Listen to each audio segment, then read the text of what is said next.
আব্বা কি হইছে? আমি আমনের মায়ের তালাক দিব। কে বাবা, কি হইছে? আমনের মায়া আমার জীবন দ্বারা টানা টানা করে ফেলে, সে ওর লাগে আমি আর সংসার করতে পারুম না। কে বাবা, তোমার মাত্র একটা বাস দিছি, তাতেই তোমার এই অবস্থা? আর আমি যে পুরা কোম্পানি লে বসবাস করি। মাদ্রাসা পরে আমার গাড়ি ঘুষি মারছে। যেহেতু তুই আরো ঘুষা দিছস, তাহলে আর 20টা টাকা দিয়া দে। আর যদি 20টা টাকা না থাকে, তুই আরো ঘুষা দিয়া দে। মাদ্রাসা সাহেব আমাদের কোনো টাকা নাই, আমি ঘুষিই খাই।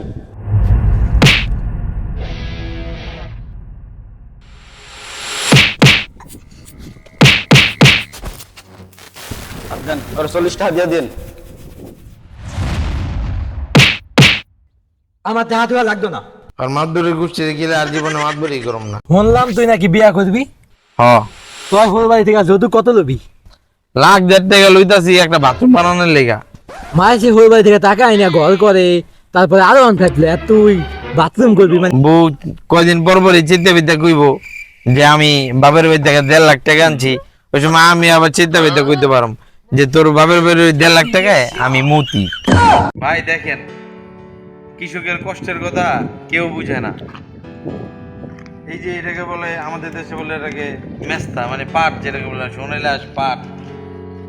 পাট অনেক টাকা খরচ করা কৃষক বুনট করছে, কিন্তু বাজারে দাম না থাকার কারণে এই যে আপনারা এই দেখেন, বাড়িতে সামনে আনেন, ক্যামেরাটাকে সামনে আনেন, এই যে দেখেন প্রতিটা, মানে আমাদের দেশে এটাকে বলে হোমবাইল, কিন্তু এটা পাটখড়ি বলে বেশি মানুষ জানে।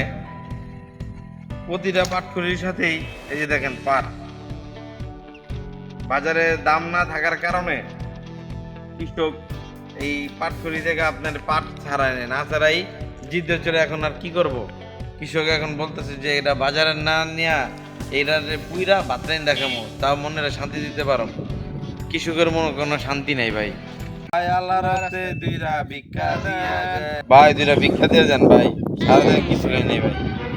আপনার হাত পাও জামা কাপড় সব ঠিক আছে, আপনি ক্লিয়ার ভিক্ষা করেন। ভাই আমরা তো কর্ম করে খাই, এই দেন ছোটবেলায় কর্ম করি, কোনো কর্ম রে ভাই ছোট করে দেওয়াটা ঠিক না। আমরা তো কর্ম করে খাই। আপনার হাতও ঠিক আছে, পাও ঠিক আছে, তারপরে ভিক্ষা করেন ঠিক, আপনি কাম করতে পারেন না? ধরো ভাই, এটা কি কথা বলেন আপনি? পাও আছে দেখেই তো হাইটটা আইছি, আর আতাইছে দেখেই তো মনে করেন যে আড্ডায় ভিক্ষা চাইতে পারছি। খারাপ গাড়িটা খের রে। জানি না তুই জায়গায় শুয়ে গেছেন। আমার মাথায় একটা জিনিস ধরতেছে না, যে এই যে হুন্ডা, মানুষ এত দামের তেল দিয়ে কি লেগে চালায়? হুন্ডা তো সবাই তেল দিয়ে চালায়। কি তেল দিয়ে চালায়? সয়াবিন না সরিষা?